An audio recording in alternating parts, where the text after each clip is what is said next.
Hi అండి. Welcome to real life stories. ఈ కథ మీకు నచ్చినట్లయితే లైక్ చేయండి, షేర్ చేయండి, సబ్స్క్రైబ్ చేయండి. తన భుజంపై అన్వి పడిపోయేసరికి షాక్ అయి సడన్ బ్రేక్ వేస్తాడు ద్రోణ.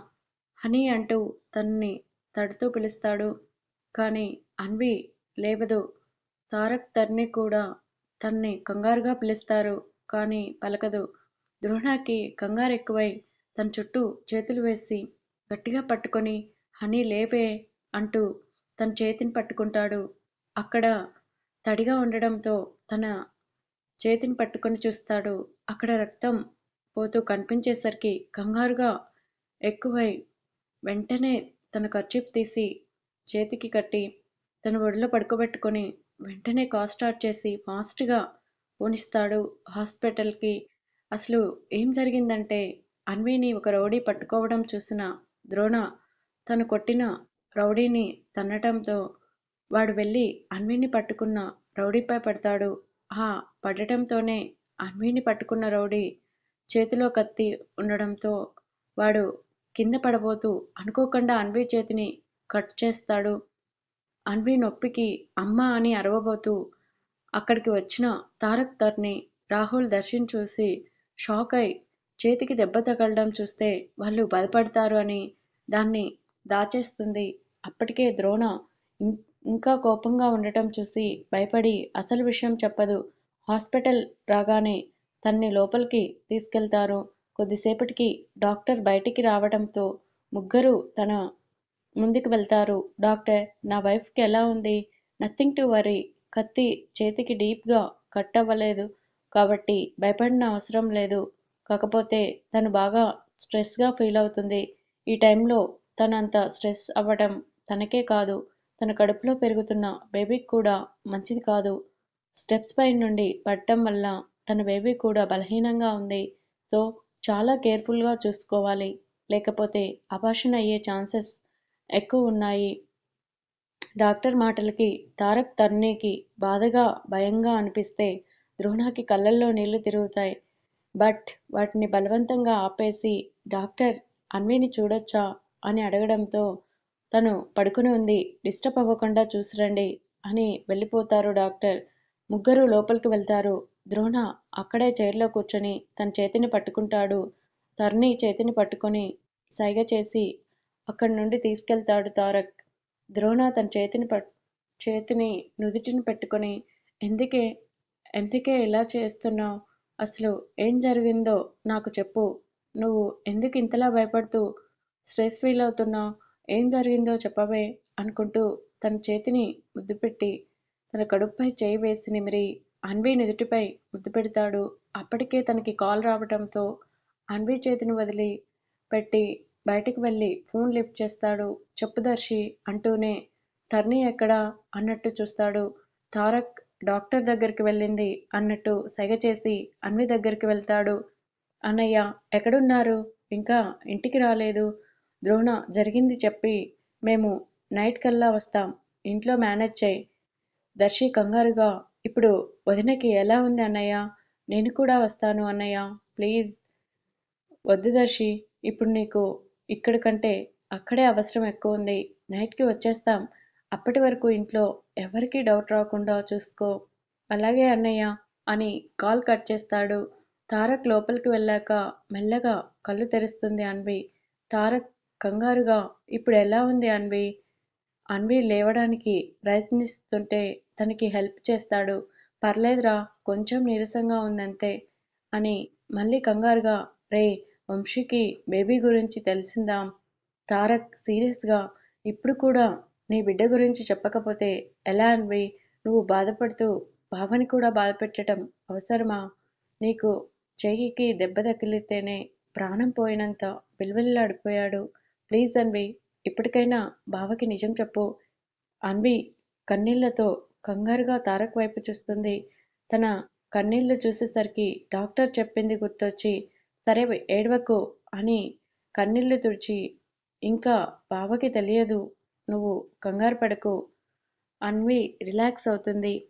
అప్పుడే డోర్ తెరిచి లోపలికి వచ్చిన ద్రోణాన్ని చూసి కంగారు పడుతుంది. అతను కోపంగా తన దగ్గరికి రావటం చూసి దెబ్బ గురించి చెప్పలేదని కొడతాడా అనుకుని గట్టిగా కళ్ళు మూసుకుంటుంది. తన చెంపపై దెబ్బ పడకపోగా అతని చేయి తన చెంపపై సున్నితంగా పెట్టడంతో మెల్లగా కళ్ళు తెరిచి తన ఎదురు బెడ్పై కూర్చొని కన్నీళ్లతో ద్రోణ వైపు చూస్తుంది. అతని కంట్లో సన్నటి కన్నీటి పొర కనిపించగానే ద్రోణ కళ్ళల్లోకి అలాగే చూస్తూ ఉండిపోతుంది. ఒక్కసారిగా ద్రోణ అన్విని గట్టిగా హగ్ చేసుకుంటాడు. అది చూసి తారక్ కంట్లో నీళ్లు తిరుగుతాయి. తన భుజంపై చేయి వేసేసరికి వెనక్కి తిరిగి చూసిన తనకి తర్ని కనిపిస్తుంది. తర్ని కళ్ళు ఆర్పి పద, వాళ్ళని అలాగే వదిలేయ్ అని తనని తీసుకెళ్తుంది. ద్రోణ తనని ఎంతసేపు పట్టుకున్నాడో తెలియదు కానీ అన్వి అతని భుజంపై చేయి వేయబోతూ మళ్ళీ ఏదో గుర్తు రాగానే భయంతో తనకి దూరం జరుగుతుంది. ద్రోణకి అర్థమైంది తను భయపడుతుందని. నువ్వు రెస్ట్ తీసుకో, ఇప్పుడే వస్తాను అని అక్కడి నుండి వెళ్ళిపోతాడు. తర్వాత డిశ్చార్జ్ అయ్యాక అన్విని తీసుకొని ఇంటికి వెళ్ళిపోతారు. వీళ్ళు వచ్చేసరికి అందరూ పడుకుంటారు, దర్శి, రాహుల్, పృథ్వీ తప్ప. ద్రోణ వాళ్ళు లోపలికి రాగానే ముగ్గురు అన్వి చుట్టూ చేరి ఎలా ఉంది, జాగ్రత్తగా ఉండాలి కదా అంటూ ప్రశ్నల మీద ప్రశ్నలు వేస్తారు. అన్వి నవ్వుతూ నాకేం కాలేదు, మీరు కంగారు పడకండి అని అంటుంది. మీరు ఫ్రెష్ అయ్యి రండి, డిన్నర్ చేద్దాం అంటాడు పృథ్వీ. బావా, మీరు ఇంకా తినలేదా అని ద్రోణ అడుగుతాడు. లేదు, మేం కూడా ఇందాకే వచ్చాం. రాగానే అన్వి గురించి తెలిసింది. మీరు వచ్చాక మాకు కొంచెం రిలీఫ్గా అనిపించింది. వెళ్ళండి. ద్రోణ అన్వి వాళ్ళ రూమ్కి, తారక్ తర్ని వాళ్ళ రూమ్కి వెళ్తారు. ద్రోణ ఫ్రెష్ అవ్వడానికి వెళ్తాడు. అన్వి ఏదో ఆలోచిస్తుంది. అలా ఆలోచిస్తుండగా తనకి తనకొకటి గుర్తొస్తుంది. స్టెప్స్ పై దిగుతూ అనుకోకుండా స్లిప్ అయి పడబోతుంటే ద్రోణ తనని పట్టుకున్నప్పుడు తను అతని షర్ట్ని గట్టిగా పట్టుకోవడంతో బటన్ ఊడి అతని హార్ట్ పైన ఏదో కనిపిస్తుంది. అదేంటి అర్థం కాలేదు.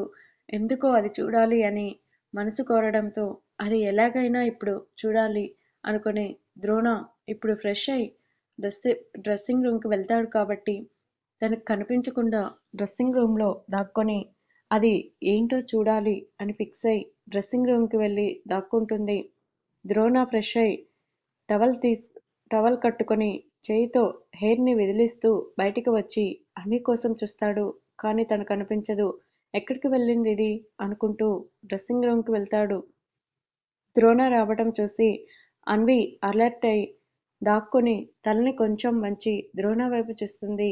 అతను అటువైపు నిలబడి డ్రెస్ వేసుకోవడంతో చూడలేకపోతుంది. చా, ఇప్పుడెలా అనుకుంటూ ఇంకొంచెం ముందుకు వంగుతుంది. అక్కడ అద్దం ఉండడంతో అందులో చూస్తుంది. అందులో ద్రోణ హార్టుపై ఏముందో క్లియర్గా తెలుస్తుంది కాబట్టి ఇంట్రెస్ట్గా చూస్తుంది. అతని హార్ట్ పైన అన్వి అని పచ్చబొట్టు కనిపించటంతో షాక్ అయి అలాగే చూస్తుంది. ద్రోణ డ్రెస్ వేసుకొని అద్దంలో చూసుకున్న తనకి అన్వి కనిపించటంతో ఆశ్చర్యంగా ఇది ఇక్కడేం చేస్తుంది అనుకుంటాడు. అన్వి కంటి నిండా నీళ్లతో అతని దగ్గరకు వెళ్ళి కుర్తాకి ఉన్న బటన్స్ విప్పబోతుంటే ద్రోణ కంగారుగా తన చేతులు తీసి బటన్స్ పెట్టుకుంటూ హనీ ఏం చేస్తున్నా అంటుండగా అన్వి కోపంగా చూసి అతని కుర్తా బటన్స్ పైన ఉన్న అతని చేతులు తీసేసి బటన్స్ తీసి హార్టుపై ఉన్న తన పేరు చూసి చేత్తో టచ్ చేసి ద్రోణ కళ్ళల్లోకి చూస్తుంది. ద్రోణ చిన్నగా నవ్వుతూ కనిపిస్తాడు. ఆ నవ్వును చూసి అన్వి కోపంగా మీకసలు బుద్ధుందా? హార్ట్ పైన పేరు రాయించుకుంటారా? ఎంత నొప్పిగా ఉంటుందో తెలుసా? అంత నొప్పిని ఎలా భరించారు? నిజంగానే అసలు మీకు బుద్ధి లేదు. ద్రోణ అన్వి మెడవంపుల్లో చేతిని వేసి నా హార్ట్లోనే నువ్వున్నావు, అందుకే హార్ట్ పైన కూడా వేయించుకున్నా. ఇంకా నొప్పి అంటావా? నీ పేరు కదా, పైగా ప్రేమతో వేయించుకున్నా అస్సలు నొప్పి కలగలేదు. ఒక్క క్షణం తన ప్రేమకి ఫిదా అవుతుంది. మళ్ళీ వెంటనే తేరుకొని మీకు పిచ్చి పట్టింది, ముందు ఆ పేరుని చెరిపేయండి అంటుంది లేని కోపాన్ని చూపిస్తూ.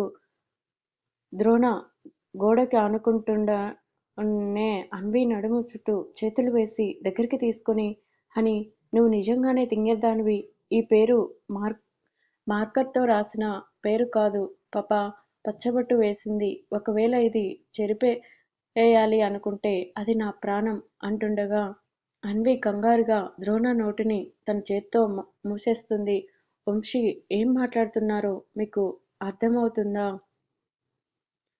నోటిని చేత్తోనే కాదు వేరేలా కూడా మూసేయొచ్చు అని కొంటెగా చూస్తాడు ద్రోణ. ఆ మాటకి చురుగ్గా చూసి వెళ్ళబోతుంటే ద్రోణ తన చేతిని పట్టుకొని గోడకి లాక్ చేసి, నేను అడిగిన దానికి ఇంకా ఆన్సర్ చేయలేదు. ఆ మాటకి కంగారుగా అనిపించినా అది బయటికి కనిపించకుండా కోపంగా చూస్తూ ద్రోణాన్ని నెడుతుంది. కానీ ద్రోణ అస్సలు ఇంచు కూడా కదలదు. ఓ స్కెలిటన్ నేను ఎలా నేనెలా జరుగుతానే తింగర్దానా అంటూ నడుం మీద చేయి వేసి తన కళ్ళల్లోకి చూస్తాడు.